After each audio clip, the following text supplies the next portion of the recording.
Indian railways के बारे में। आई थिंक वो पोस्ट था कुछ रेलवेज के बारे में कि पहले जो रेलवेज थे ब्रिटिश रेलवेज थे, तो और जो भी रेलवे में काम करते थे वो ब्रिटिश के लिए काम करते थे, सो दे वर सर्वेंट्स ऑफ द ब्रिटिश। तो दो फैक्ट्स मुझे शेयर करने थे। एक तो ये था कि जो मेरे नाना जी थे वो भी रेलवे में काम करते थे, तो उन्हें पता लगा कि एक ट्रेन गुजर रही है और उसमें गांधी जी आने वाले हैं, तो वो प्लेटफॉर्म पे चले गए सिर्फ उनको देखने के लिए, and he was suspended from his job. अंग्रेजों को इतना भी बर्दाश्त नहीं था कि वो मतलब कोई इंडियन एक मतलब जो वो फ्रीडम फाइटर ही थे ना उस टाइम पे कि वो वहाँ पे आए। और दूसरा ना, पहले स्टीम इंजन्स होते थे, स्टीम इंजन्स में कोयला डाला जाता था और उनको गर्म होने में बहुत टाइम लगता था।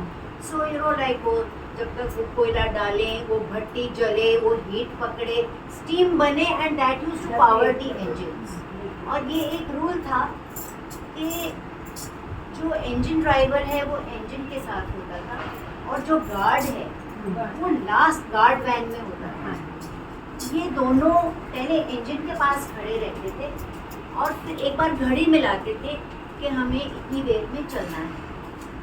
तो गार्ड वहाँ पे मतलब उनसे एक तरीके से टाइम मैच करके चल पड़ता था, and he had to walk till the guard van, वो जहाँ चल के हरी झंडी दिखाता था और फिर ही ट्रेन चलती थी। अगर स्टीम भरपूर जमा हो गई हो तो फिर आए डीजल इंजन, जैसे हमारी ऑटोमेटिक गाड़ियाँ हैं, कुछ नहीं करना पड़ता, no search no starter, just at the switch off this thing. तो जब ये आ गए ना, तो पहले जो हमारे गार्ड्स होते थे ना वो मोटे तोंद वाले, वो ऐसे ऐसे चल के जाते थे because they had all the time in the world to reach the last van. लेकिन जब डीजल इंजन आ गए तो जितने भी ये मोटे गार्ड्स थे ना, दे लॉस्ट देयर जॉब्स,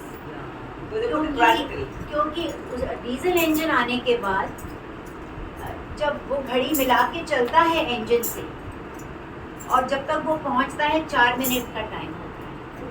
अगर 4 मिनट तक वो नहीं पहुंचा तो गाड़ी चल पड़ेगी, एंड द गाड़ी can not go without the guard.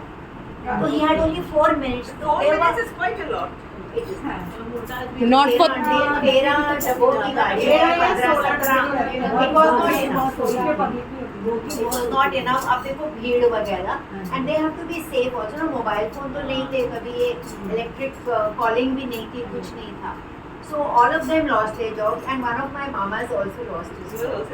He was also here. So you know, this was a fact about Indian Railway जो मुझे लगा कि सबको नहीं पता होगा शायद। अच्छा, क्या बताया? Very nice. Not that a lot of people travel by train these days, but ये old time की जो बातें हैं ना, एक बार हम चले जाएंगे तो ये बातें ही सब जगह जाएंगे। जब तक हम लोग हैं तब तक ये बातें शेयर हो रही हैं।